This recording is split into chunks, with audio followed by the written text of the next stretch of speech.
Oftentimes, when I say I will never teach a man how to treat me, someone will come up with the extreme and say, "Well, you gotta communicate.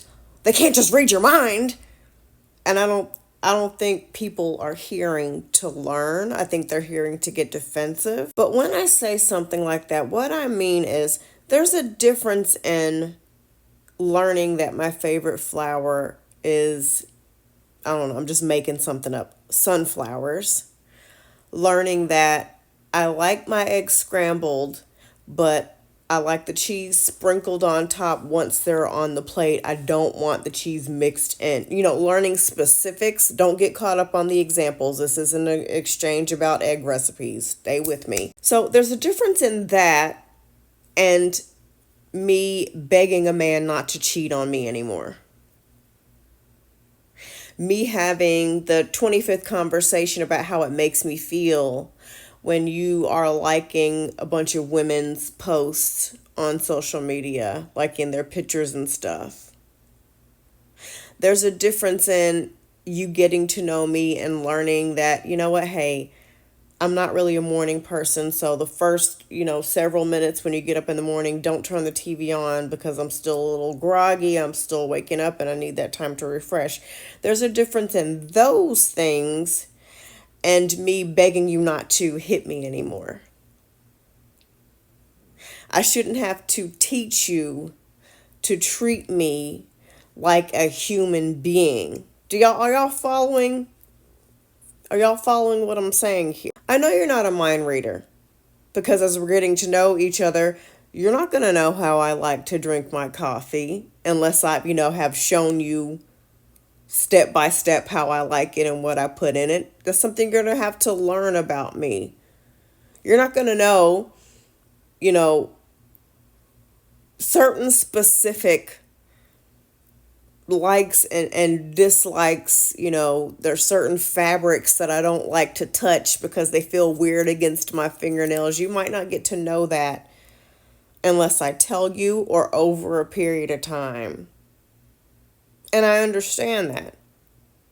But I'm not going to tell you not to abuse me, not to cheat on me, not to humiliate me, because those are things that you should know if you are a decent human being. And another thing that people come at me about is they'll say, well, nobody's perfect. Well, no, but listen, I understand. For example, this is just an example.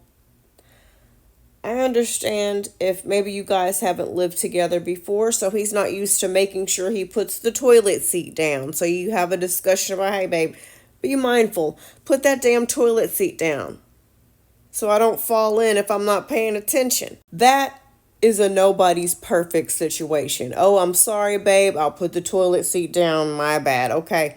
Nobody's perfect. I leave water bottles and stuff like that all the time. I'm always leaving mugs and cups and water bottles everywhere that I go.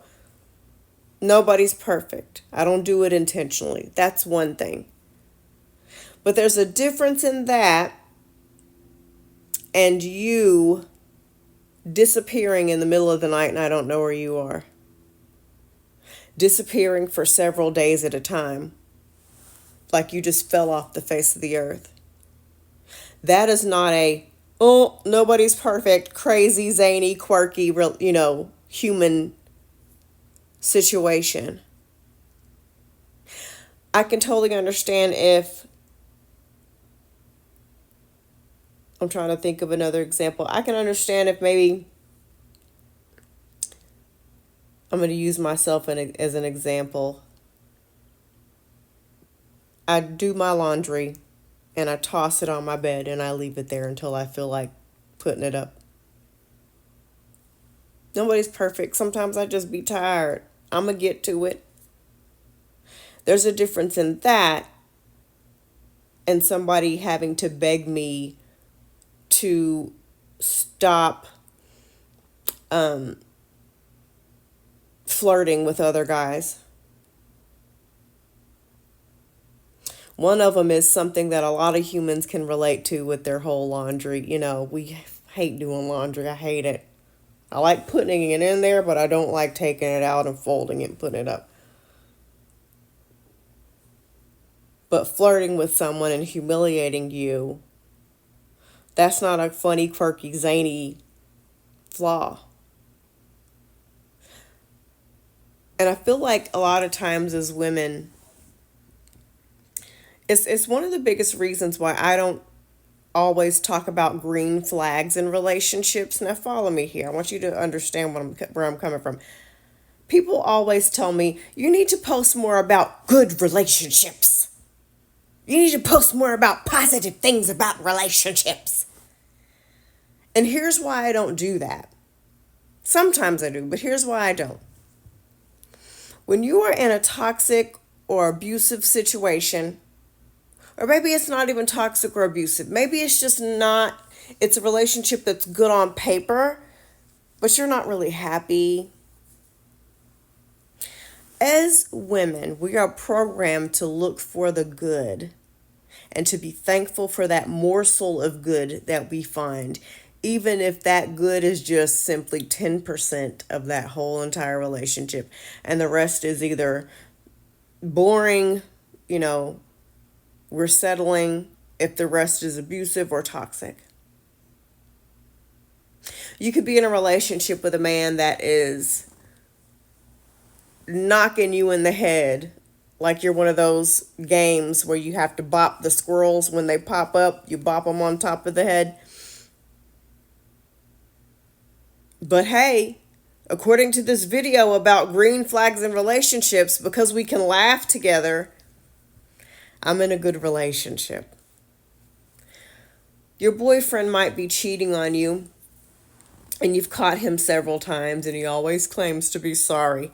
But because you've watched a relationship red flag video that says it's a just because you've watched a green flag video, and the green flag video says you guys have a lot of stuff in common. Well, he cheats on me, but we have a lot of stuff in common. You might have a boyfriend who is verbally abusive to you, but you see a relationship green flag video where this couple is dancing in the kitchen, and you're like, oh, me and my boyfriend, we dance in the kitchen, so we must have a good relationship. We are always looking for a reason to stay. And I'm the friend, I'm the annoying best friend who was like, I get that you might have some good times, but honey, most of the time you're crying. Most of the time you're frustrated. Most of the time you're looking on the internet for, is this okay? Is this normal? Some horrible stuff that he's doing to you. Most of the time you're trying to figure out, what can I say to make him start to treat me right finally? What can I do?